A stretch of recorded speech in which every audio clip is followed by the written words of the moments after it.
My name is Nick Jones. I run a gastropub in Merton, Swansea. Before taking over this pub, I used to regularly travel abroad for work. However, 14 years ago, on my way back from working in Jersey, I had a severe panic attack on an aeroplane, which has affected my life ever since. Frustratingly, most anxieties can manifest themselves into other situations. After the incident on the plane, I became extremely anxious about other things in my life too. All I've done is put that feeling into any other sort of transport, or any transport where I'm not in control of it. If I'm driving the car, it's fine. And then I did it with trains. I went to London a couple of months later, got to London fine, but coming back, I got as far as Reading, I had to get off and get a taxi.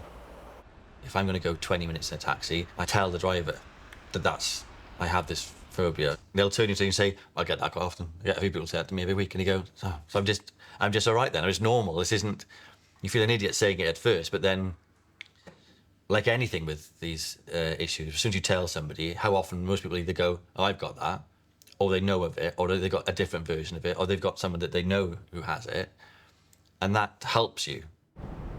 My panic attack didn't only affect my ability to travel, but it started to manifest into any situation I wasn't in control of, or where I felt trapped. It even happened to me once going to see Swansea City play. I remember getting around to the turnstiles, and the minute I get there again, I just planted that phobia straight into a different situation. Suddenly I couldn't go through the turnstiles, with the only thinking of once I get in there, I'm stuck in there until the end of the game at least, sort of thing. And again, just creating an issue out of nothing. But I learned to deal with that because I spoke to a steward outside and just said, look, if I was to go through that turnstile, how do I get out if I want to leave straight away? And he's like, well, there's fire exits everywhere, you just push your way out. And just knowing that was enough. I went, oh great, I went in then. So, although I managed to get past that particular phobia and ended up being able to go to watch matches, which was great, I had the added consideration of another Swansea fan living at home in my daughter Jessica. As she's getting older, she wants more and more to go abroad. So the time is coming now when I'm going to have to confront my anxiety. That's one of the biggest effects, I think, because it's affecting somebody else more than it is just myself. So to be in a situation where I do have the means now to be able to do at least a holiday a year with Jess and go really exciting places with her, which I know she really wants to, and just there'd be absolutely no chance at the moment of me, of me doing that. Another good reason why I must deal with this anxiety is because I've been given a wonderful opportunity. During lockdown, my team and I delivered food to the local community, as well as giving away essential items to those in need. As a result of this, I was offered a Michelin-starred gift from Copenhagen. Rene Renzeppe, the world-famous chef, was going to be giving out 100 meals for two to people who had done good things in their community. And it was very flattering. I mean, the only person in Wales to be chosen. I think they give it out over the world, so 100 people in the world got it, like a Willy Wonka chocolate bar kind of thing. But of course, the first thing you think is, well, I can't go. The panic attack was during a flight between Jersey and Bristol. And there's about 8 or 9 of us on the plane. It's a very small plane. And then suddenly, for no reason I could think of, I just suddenly thought to myself, well, if I wanted to get off this plane now, I couldn't do that. How would I do that? And I just, unbeknown to me really at the time, I had a major panic attack. And to never have had one before, and then to have what I'm now told by doctors was a very severe one, obviously was quite an alarming experience. While I'm keen not to use labels for my condition, I am interested to know what experts like Nicholas Schramm, a clinical hypnotherapist, thinks about my phobia. So the condition hodophobia refers to a fear of travel, different modes of transport, and this can often be related to a fear of being out of control. It can be completely unrelated to travel, and that could be based on a negative emotion that's been saved in earlier years that has associated itself with travel. And that negative emotion has been laid down in the subconscious mind and then has been triggered through stress or present-day events. Now that I have the extra incentive of taking my daughter away on holiday, as well as the meal in Copenhagen, I really want to try and overcome my anxiety. So I've started seeing Darren Marks, an experienced London-based hypnotherapist who has helped other people with similar problems. You know, underneath the surface is a real cause of the problem, which is very likely to be anxiety, the fear of losing control. After a couple of sessions with Darren, I'm feeling a lot more positive, so I've booked the restaurant in Copenhagen, which now means I'm working towards a deadline. To help get me on that flight, I think it'd be good to understand how a plane works, and the place to do that is at the International Centre for Aerospace Training at Cardiff Airport. Here we train young engineers ready to go out into the industry for apprenticeships or directly into the industry as mechanics. The idea was to give Nick an understanding of how an aircraft is controlled, give him the experience of moving those controls, and then how the aircraft attitude changes according to his inputs. So essentially give him an experience of flying. Hello. Nick. Welcome to ICA. I'm Pete. Nice to meet you, Pete. Thank you very much for inviting me down. Crikey. So this is our full-size King Air simulator. It's a plane. We'd like to invite you to sit in the pilot seat and control the aircraft on an approach to Cardiff, Wales Airport. Right. So step over the centre console there. Aircraft flying controls. So in front of you, you see the control column. This essentially controls the attitude of the aircraft. And to your right here, you see the throttles to control the engines. So the control column and the flying controls are fairly instinctive. You turn the control column to the right. So you see the nose has gone up now, so push the control column forward, slightly right to the right of us. You may be able to make out the runway of Cardiff, Wales Airport.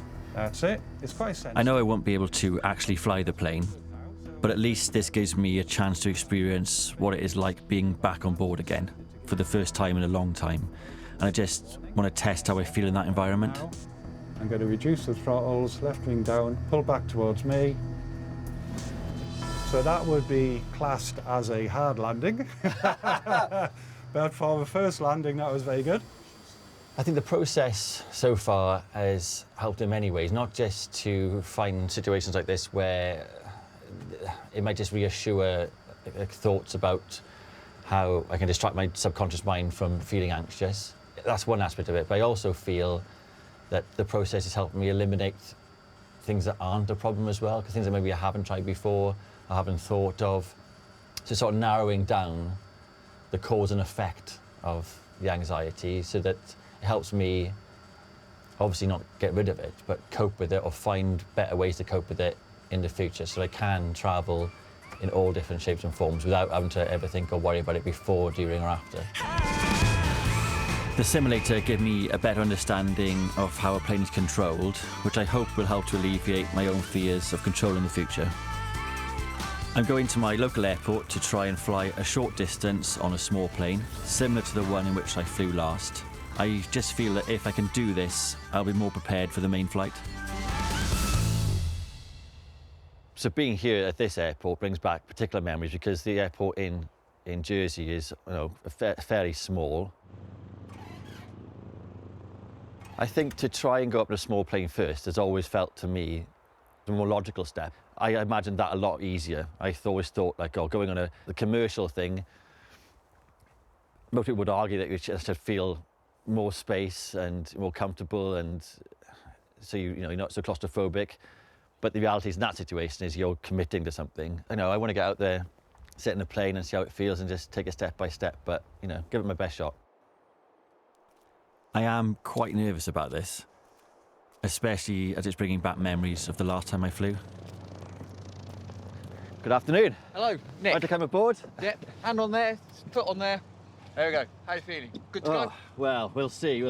We get in and see how we feel. Oh, God, this is small. Yeah, it's a bit tight. Bit Okay. cosy. It is cosy. Okay, you can sit on your lap. Yeah. Right, shall we get the door shut? Okay. You ready to go? Yep. Cool, so pull the top there. That one, is it? Yeah. This is one of the key steps I need to take, not just for myself, but also for Jess. There, down.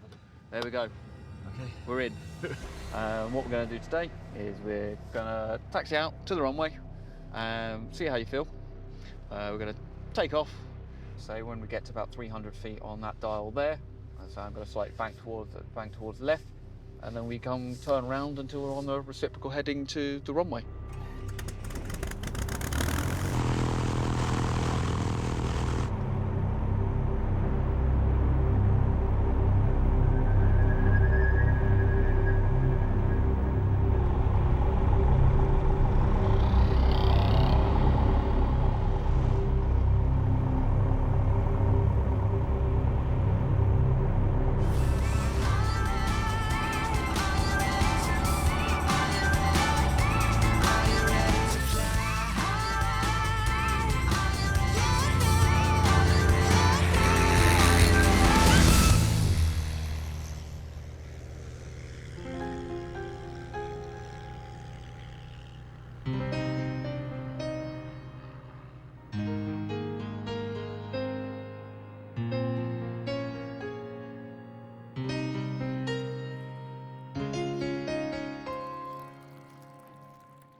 I am disappointed and quite upset.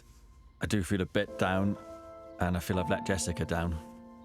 If I could do anything, it would be to get on a plane and fly. But the truth is, however much I want to do this, and I want to do it more than anything, I'm just not ready to fly again yet.